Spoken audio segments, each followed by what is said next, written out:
de Nuca, convidando você para mais essa aula. Fique conosco até o final, de certo que vai ser bênção para a sua vida.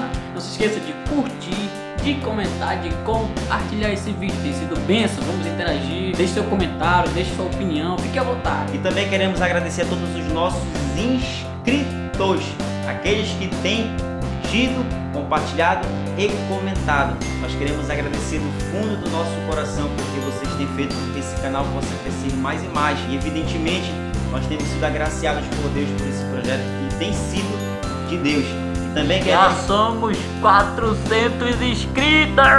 E também queremos agradecer aos nossos patrocinadores, entre eles Marca da Paz, camisa de boa e camisa de crente. Procure Marca da Paz. Pinheiros Tecnologia, onde você encontra o seu suprimento de informática, onde você encontra materiais como cabo USB, carregador. Passa na Pinheiros Tecnologia, que vai ser bem na sua vida ali, próximo ao Corpo de Bombeiros, na cidade de Nova Seja. E Chiquinho Sorvete, que tem aqui próximo do Complexo 8, um dos melhores sorvetes que tem aqui na nossa região metropolitana, na região também de Ananindeua. Quero agradecer também a Liros Recepções, ali onde você tem um ambiente climatizado bom, uma recepção boa, um ambiente muito bom para você fazer o seu evento, para você fazer a sua programação lá. Passa na Liros Recepções também. E por fim, Avalanche Lanche. Queremos agradecer ao Avalanche, que tem patrocinado o nosso canal, tem sido bênção para as nossas vidas. Passe no Avalanche Lanche, aqui no conjunto Carnaúba, no Ipuí, Guajará. Lição de número 5, com o tema Dízimos e Ofertas como disciplina para uma vida bem-sucedida. O texto do dia: conforme está escrito, espalhou, deu aos pobres, a sua justiça permanece para sempre. 2 Coríntios capítulo 9, versículo 9. E a síntese: os textos bíblicos que tratam a respeito de dízimos e ofertas estão relacionados com justiça, misericórdia e fé. E o texto bíblico da lição de hoje se encontra em Gênesis capítulo 14, versículo 18 ao versículo 24, e também em 2 Coríntios capítulo 9, versículo 9 e versículo de número 10. E antes de nós entrarmos em nossos tópicos, introdução. Antes de qualquer coisa, nós queremos já deixar claro que hoje provavelmente será um dos temas mais polêmicos, porque permeia sobre o dinheiro e falamos agora sobre dízimos e ofertas. E querendo ou não, é um tema que levanta muita discussão. É um tema que levanta muito questionamento. Alguns crentes preferem não devolver o dízimo, outros já apoiam o dízimo. Há aqueles que ficam no meio do muro, há aqueles que não sabem muito o que realmente significa o dízimo, não sabem o que realmente significa oferta. E já queremos deixar claro isso de antemão, que realmente o dízimo e a oferta realmente é um dos temas mais perigosos e polêmicos. É um dos temas mais polêmicos que tem. E hoje na lição nós estaremos tratando dois textos bíblicos. Gênesis capítulo 14, que é um texto do Antigo Testamento, em que nós estaremos analisando quando ainda Abrão, ele entrega o dízimo ao rei de Salém, conhecido como Melquisedeque, e também faremos a análise do Novo Testamento, entre três textos, melhor dizendo, em que Paulo escreve para a igreja de Corinto na sua segunda carta, e também dois textos em que Jesus ele vai dar um aval, vai dar algum ensinamento a respeito do dízimo e a respeito da oferta, que é em Mateus capítulo 23, versículo 23, e também sobre a parábola do fariseu e do publicano. É isso que nós estaremos tratando na lição de hoje. Dentro dessa perspectiva, nós fizemos algumas análises na Bíblia, algumas fontes, e nós destacamos 3 verdades a respeito dos dízimos e das ofertas. A primeira delas é que elas foram um plano de Deus para o sustento da sua obra. Nós deixamos a referência de Gênesis capítulo número 25, versículo 12. Então Deus estabeleceu os dízimos e ofertas como um padrão para sustento da sua obra. E a segunda verdade a respeito da oferta e dos dízimos é que ela é feita de maneira voluntária. Ninguém nos obriga, ou melhor, também ninguém pode nos obrigar a devolvermos o nosso dízimo. Devolver o dízimo e lançar ofertas.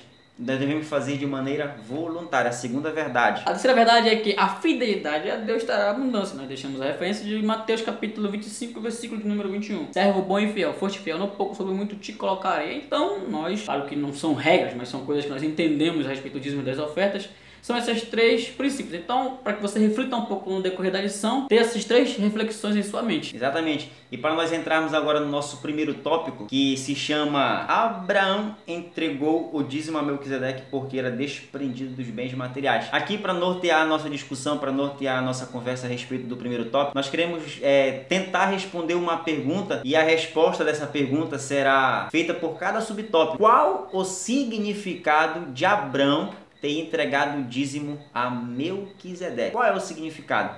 E o primeiro significado é o que o primeiro subtópico diz, que era o motivo de gratidão de Abraão.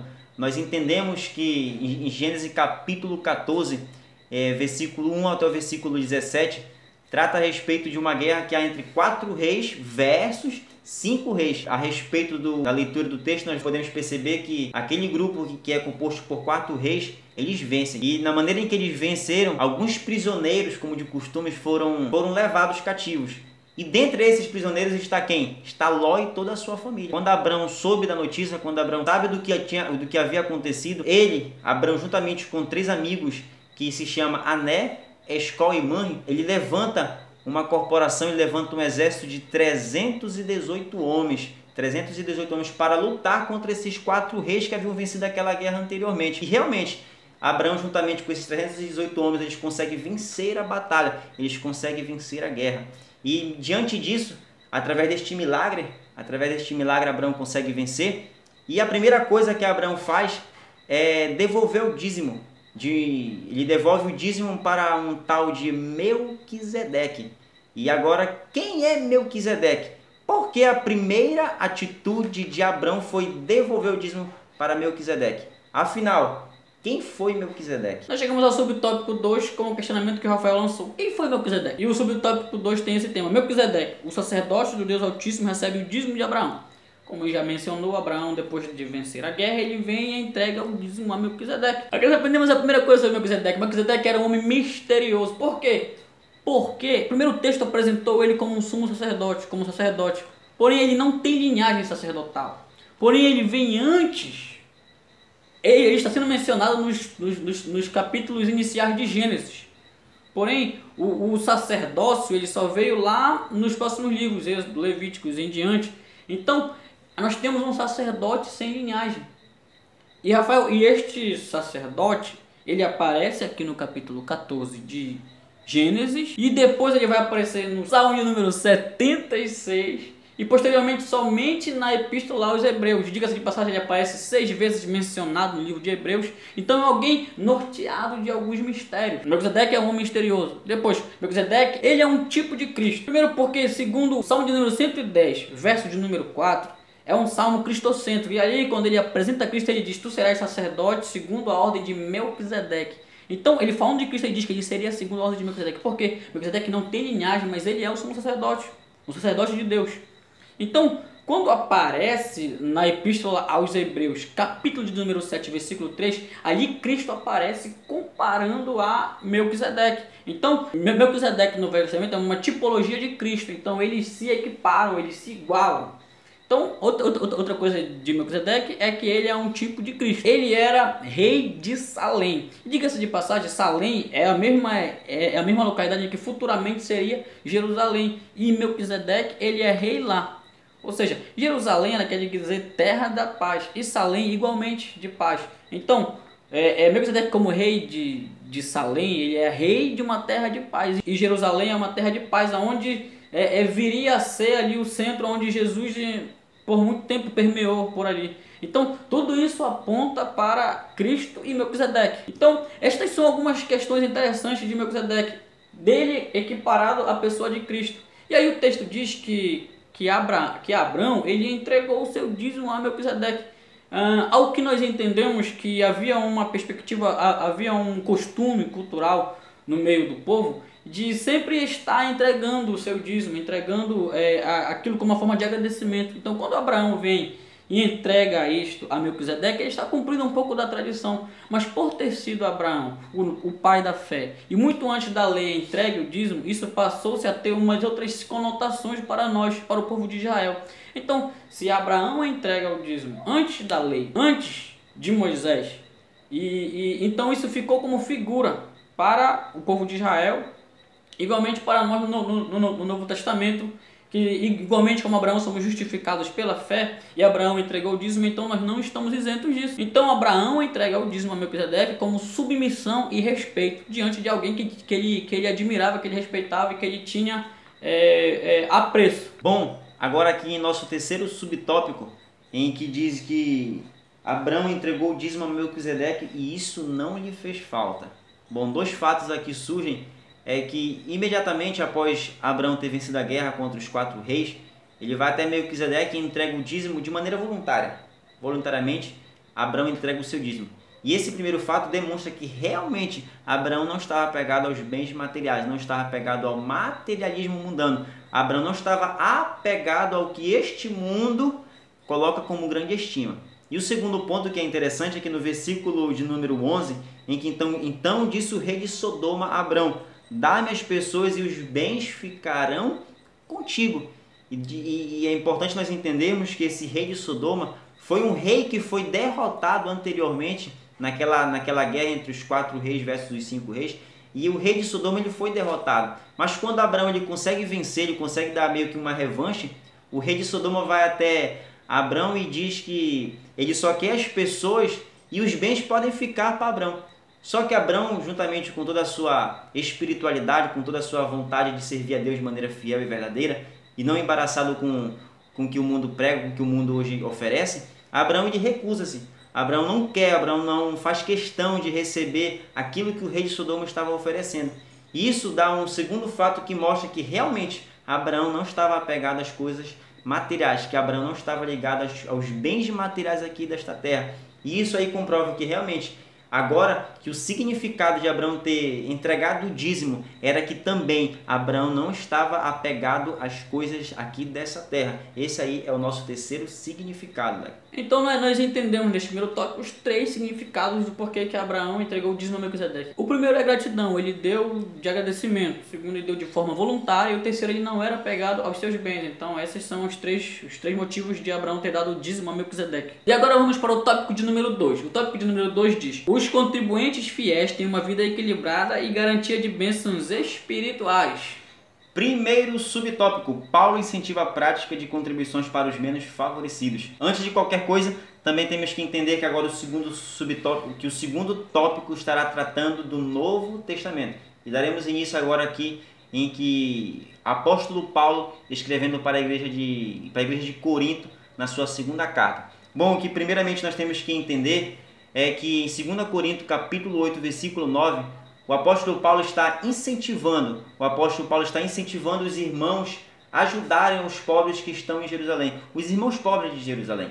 E o que o apóstolo Paulo usa para tentar incentivar os irmãos a doarem, a ajudarem, a contribuírem para aqueles que estavam necessitados, ele usa o exemplo das igrejas da Macedônia. Porque a igreja da Macedônia, embora fosse uma igreja pobre, mas eles eram ricos em doar, eles eram ricos em querer ajudar aqueles que realmente estavam necessitados. Então aqui o primeiro ponto que nós temos que notar é que Paulo incentiva a prática de contribuições para aqueles que estão padecendo por necessidade, aqueles que estão padecendo por momentos difíceis na sua vida. Agora sim entra o que nós dizemos como filantropia cristã, que é ajudar, que é assistir aqueles que estão precisando e necessitando. E aqui em 2 Coríntios capítulo 9 e capítulo 8 também, o apóstolo Paulo nos dá um ensinamento magistral, um ensinamento espetacular a respeito de nós ajudarmos aqueles que realmente estão precisando de nossas ajudas. E no subtópico 2, ele diz o seguinte: Jesus ratifica a entrega do dízimo, mas critica a sua prática sem justiça, misericórdia e fé. E a referência é em Mateus capítulo número 23, versículo número 23, que diz assim: ai de vós, escribas e fariseus hipócritas, porque dais o dízimo da hortelã, do endro, do cominho, e tendes omitido o que há de mais importante na lei, a saber, a justiça, a misericórdia, a fé. Estas coisas, porém, devias fazer sem omitir aquelas. O que aqui nós já falamos de uma perene guerra que havia entre os fariseus, os escribas, e Jesus, como já foi mencionado em algumas lições atrás, eles tinham feito uma própria maneira sua particular de interpretar a Bíblia, o que contrariava o que contrariava o verdadeiro ensino da palavra de Deus. Então Jesus ele vem aqui de contra aquilo que a gente já mencionou as lições anteriores, a questão da hipocrisia, que é de fazer as coisas e não cumpri-las totalmente, de fazer as coisas e de cobrar em público e não fazer no secreto. Então Jesus ele vem nessa intenção de acabar com aquela ideia, porque eles davam dízimo. Porque eles davam dízimo até mesmo das ervas, algo que talvez não fosse mencionado na lei, mas eles pegam e dão aquele acréscimo para mostrar que eles dão mais, que eles estão abençoando mais. Mas, porém, eles faziam isso em público. Porém, no secreto, eles não faziam o que era necessário, que era se preocupar com o próximo. Diga-se de passagem, a lei, toda a lei foi resumida em amar a Deus sobre todas as coisas e amar ao próximo como a ti mesmo. Mas a questão aqui não é o fato deles não terem mais que dar o dízimo, mas sim o fato deles darem o dízimo e esquecerem das coisas essenciais. Nós não podemos achar que pelo fato de nós dizimarmos e nós ofertarmos, nós temos que esquecer o nosso irmão. Nós não temos que achar que pelo fato de nós termos um dízimo alto, de termos uma oferta alta, amém, glória a Deus. Romanos fala sobre que existe um dom de contribuição, porém nós não temos que achar que isso é padrão para eu esquecer o meu próximo, não. Meu querido, entenda uma coisa, o que Jesus quer é que nós demos o dízimo, nós entreguemos o dízimo, nós devolvamos o dízimo, mas amemos uns aos outros, mas cuidemos uns dos outros. Esse é o cerne do negócio, é eu abençoar a obra, mas também lembrar que o meu irmão ao meu lado ele também precisa de mim. Mas também lembrar que ele também é alguém necessário, necessitado do meu amor, da minha assistência, do meu carinho. Então, não sejamos como os hipócritas, como os fariseus. Nenhum dízimo, nem um dinheiro, por mais alto que seja, vai substituir a essência de Cristo em nós, que é o amor ao próximo. Então, sejamos dizimistas, sejamos ofertantes, mas amemos uns aos outros e cuidemos uns dos outros. E diga-se de passagem, nós entendemos que o dízimo não é um pagamento. Nós não acreditamos que o dízimo seja um pagamento para Deus, por tudo que Ele tem feito para nossas vidas. Não. Nós entendemos que o dízimo é uma maneira também de adorar. Nós entendemos que o dízimo também é uma maneira de nós devolvermos, digamos assim, por tudo que Deus tem feito pelas nossas vidas. É claro que o ato de doar, o ato de dizimar é auto voluntário. Ninguém nos obriga a fazer isso. Então, de coração, do fundo do nosso coração, nós damos para querer ajudar, para ajudar aqueles que estão precisando, necessitando, como o apóstolo Paulo falou aqui em 2 Coríntios, do capítulo 8, capítulo 9. Exatamente, Rafael. Aproveitando esse momento um pouco, a gente já entra um pouco nas polêmicas da atualidade, né? Pessoas que têm ensinado coisas erradas em cima do dízimo, pessoas condicionando a salvação de alguém ao dízimo. Não, isso não existe. Pessoas limitando o agir de Deus a um dizimista. Deus só vai agir se você for dizimista. Não, isso não existe. Nosso Deus, ele não age assim. Nosso Deus não é um Deus legalista. Nosso Deus, ele age pela sua graça.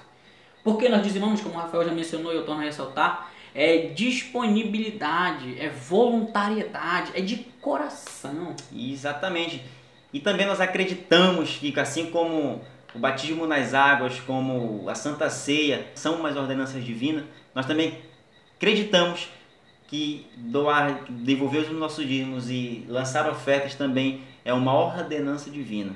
Portanto, faz aquele que realmente quer fazer de coração. E só para completar, o que Jesus condenou dos fariseus e dos escribas foram a motivação errada deles.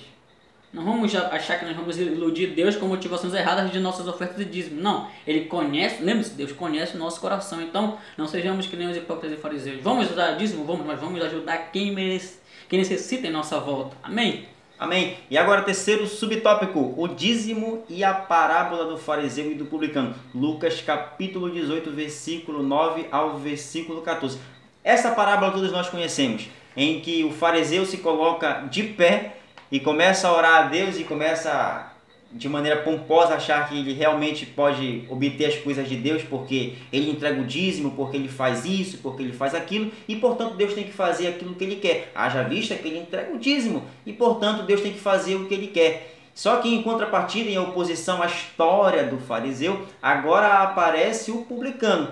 Diga-se de passagem, o publicano para os judeus era considerado uma pessoa ruim, porque ele estava cobrando muitas vezes muito mais daquilo que estava de acordo. E isso era muitas vezes visto como algo errado. Só que aqui Cristo, ele de maneira espetacular, ele confronta todos os seus ouvintes, porque ele diz que o publicano, aquele que não era considerado ninguém, foi ele que foi justificado para a sua casa. Sabe por quê? Porque ele de maneira humilde se colocou em oração a Deus. Ele dizendo, sê propício a mim, ó Deus, porque eu sou pecador e careço da tua misericórdia. Então veja só, mais um exemplo em que o fariseu ele se coloca na disposição de pedir algo para Deus, só porque ele é dizimista.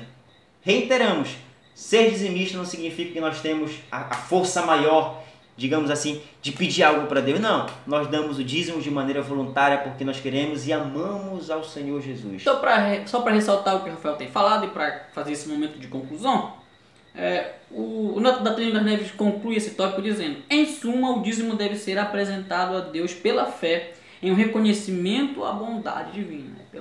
Nós dizimamos pela fé, em agradecimento e reconhecimento pela bondade e pelo amor de Deus em nossas vidas. Bom, para concluir, nós temos que entender agora no primeiro tópico o significado de Abraão entregar o seu dízimo. Primeiro, de maneira porque ele faz de agradecimento, gratidão. Segundo, ele entrega voluntariamente.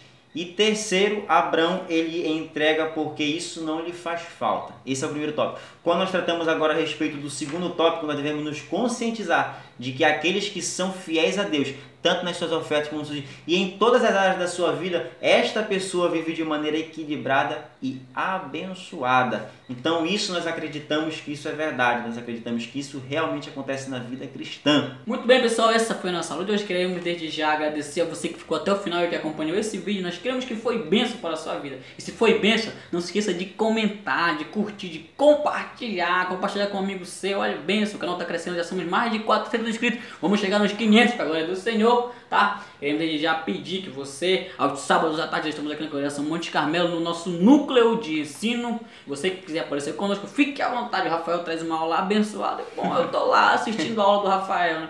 Então, participe conosco, tá? Não se esqueça, IBD Núcleo Priorizando a Palavra.